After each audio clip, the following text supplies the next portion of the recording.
मनीष अपनी पत्नी सीमा से बहुत प्यार करता था। सीमा भी मनीष के बिना रह नहीं सकती थी। उसका हीरो का व्यापार था, पैसे की कोई कमी नहीं थी। एक दिन मनीष अपने ऑफिस में बैठा काम कर रहा था, तभी उसे एक बड़ा ऑर्डर मिलता है। मनीष अपने मैनेजर से बात करता है। मनीष, सुनो राकेश, यह हमारा आज तक का सबसे बड़ा ऑर्डर है। मैं अभी बैंक जा रहा हूँ। इस ऑर्डर को पूरा करने के लिए मुझे बैंक से लोन लेना पड़ेगा। तुम स्टाफ से कहो कि वे इसे पूरा करने के लिए तैयार हो सके। हमें दिन रात काम करना पड़ेगा।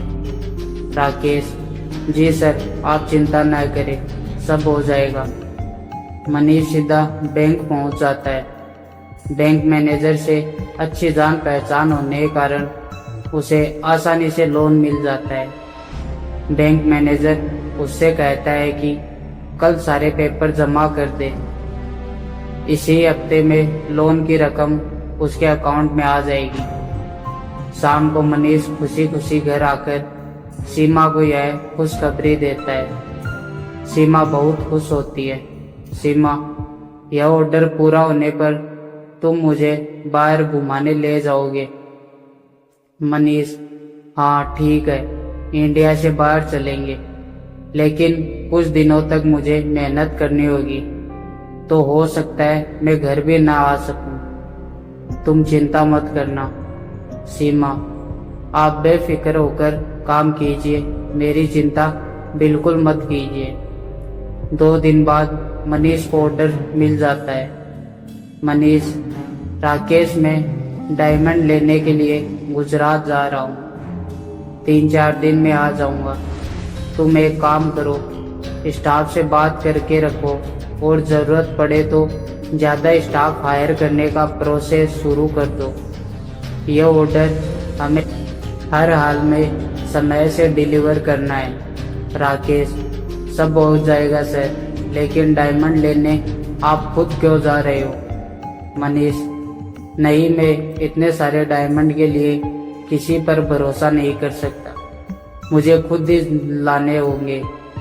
तुम यहाँ ध्यान रखना, मैं परसों तक आ जाऊँगा। अगले दिन मनीष दिल्ली से फ्लाइट लेकर गुजरात पहुँच जाता है। वहाँ अपने पुराने होलसेलर से मिलकर डायमंड खरीद लेता है। उसी दिन की फ्लाइट से वापस आ जाता है। रात को करीब 11 बजे फ्लाइट लैंड होती है।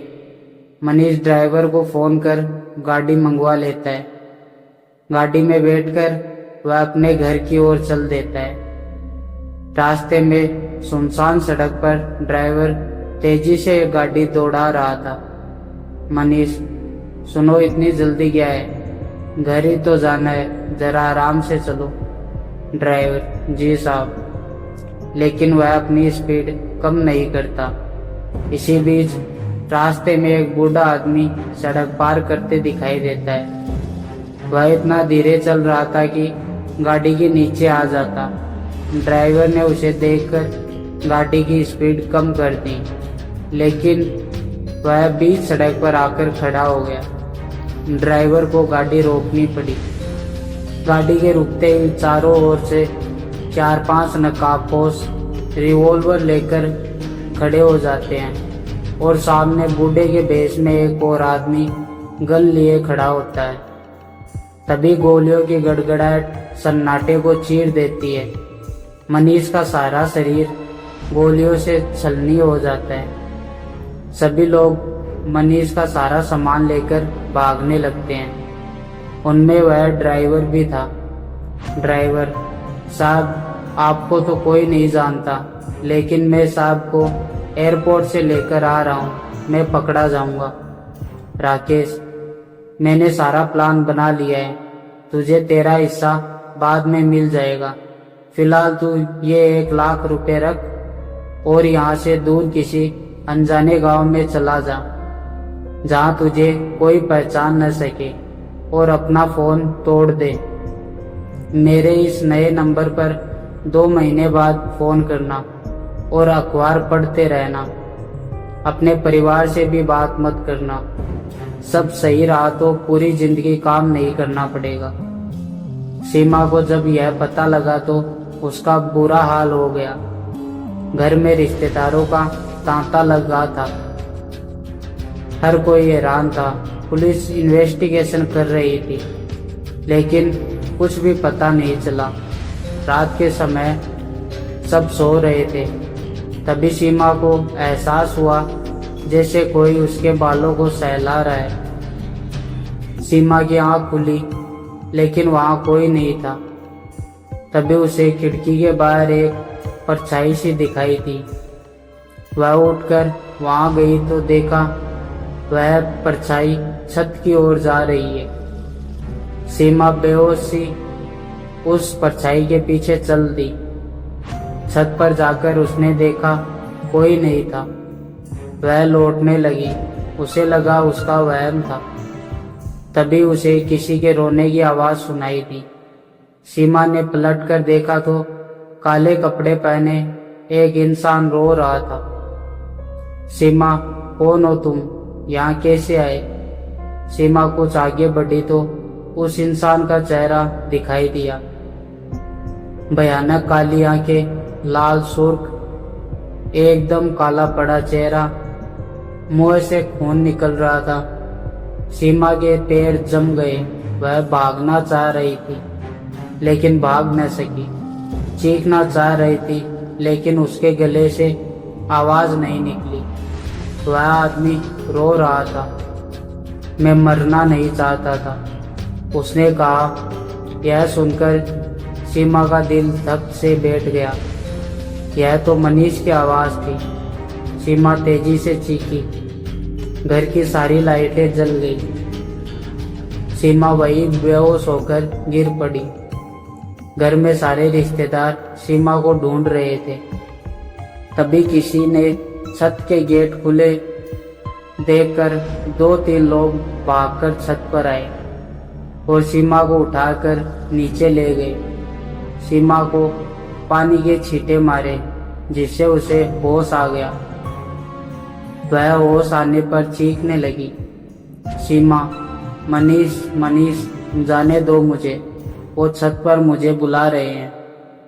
सबने मिलकर सीमा को पकड़ा, लेकिन वह रुकने का नाम नहीं ले रही थी। सीमा की माँ ने उसे संभाला, पानी पिलाया।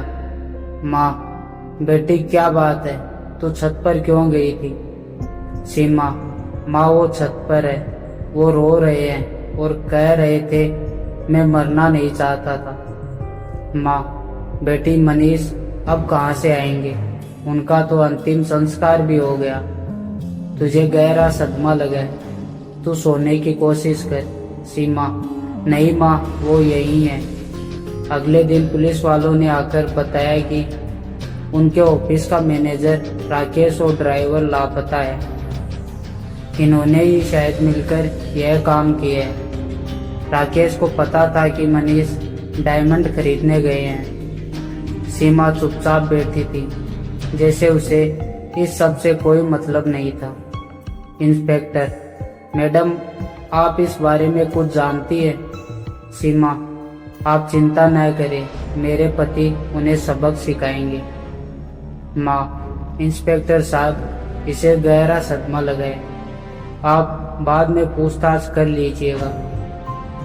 इधर राकेश सारे डायमंड लेकर एक अनजाने शहर में एक फ्लैट किराए पर लेकर रहने लगता है। रात को वह अपने फ्लैट में सो रहा था। तभी उसे कुछ खटका सुनाई दिया। उसने देखा तो बालकनी में एक परछाई है। वह देखने गया तो उसे वहां एक आदमी दिखाई दिया। वही काले कपड़े, बाल बिखरे हुए, आंखें लाल और मुंह से खून बह रहा था। राकेश, कौन हो तुम? मनीष, अपने मालिक को भूल गया तू? राकेश, कौन मनीष? लेकिन वह तो मर गया। मनीष, लेकिन मुझे मुक्ति नहीं मिली।